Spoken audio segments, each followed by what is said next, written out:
So a couple of weeks ago, I did the FN509 review, and I have to say I was very impressed with the handgun overall. So I knew when I was going to take this gun to the range, I was going to have a pretty decent day because overall the gun, well, to me, was pretty darn good. So of course I decided to take that and my Gen 5 MOS, and I just knew for whatever reason it was going to be a solid day of shooting.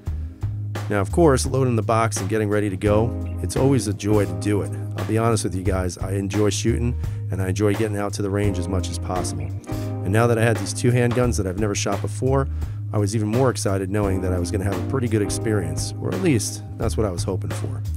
So once I put the guns in, and once I put the magazines in, and I shut that Condition 1 box, I knew I was ready to go and I was ready to have a fun time. Overall, the FN509, it looks like a really solid handgun. Now, a lot of people will always talk about budget guns, but I got this for about $350 off a gun broker, and I have to say, everything about this gun is just classy. The grips are classy. Just as you move up and you see the slide, while maybe not necessarily the most overdone, it just actually has a smooth look to it. Looks really good. The serrations are really functional. I like the beveled cuts on the front of the slide. And the height of the sights, while at first I liked them, proved to be a bit of a challenge at the range, at least for me initially. But overall, the FN509 looked like it was going to be a champ.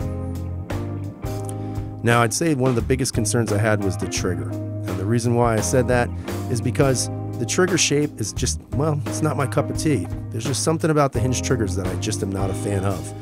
But one thing I did notice as I was shooting it, while initially not that great, as I lowered my finger pad on the lower portion of the hinge of the trigger, I wound up actually shooting pretty decently with this handgun. And one of the things that I thought was a little bit odd was when I was shooting it, I noticed that with the mag release, every time I pulled the trigger, I felt a little clicking, almost like the mag release wanted to actually, eject the magazine, which was kind of interesting. And as you can see in my first groups, not a very good start to the day. So honestly, guys, I was a little concerned.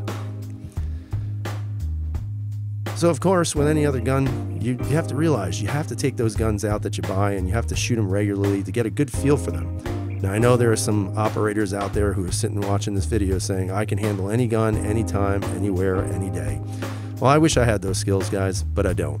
I would say I'm average at best at shooting, and one of the things that I've realized with this handgun in particular is that the trigger, for me, it took some time to learn. As a matter of fact, when I started to shoot it and I got a little more consistent with it, one of the things I noticed was that the gun shot very smooth. Not a lot of felt recoil with this handgun. As the gun lowered itself back after each shot, I noticed that I was able to get on target right away.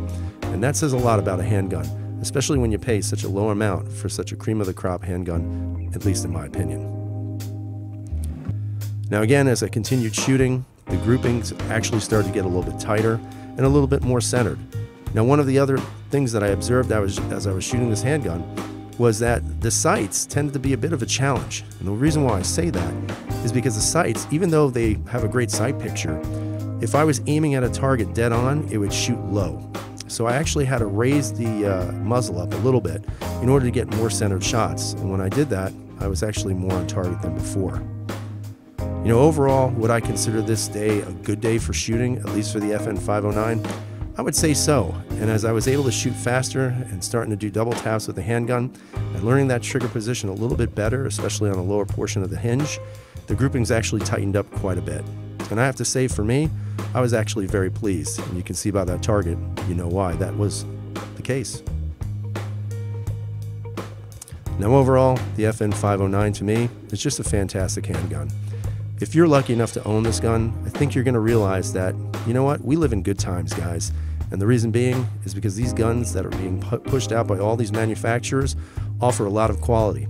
And if you wait a little while before, you go out and spend full price on a brand new handgun, wait, give it some time, and eventually the prices will come down, and you'll be as fortunate as me, and hopefully as lucky as me when you get such a great gun for such a great price.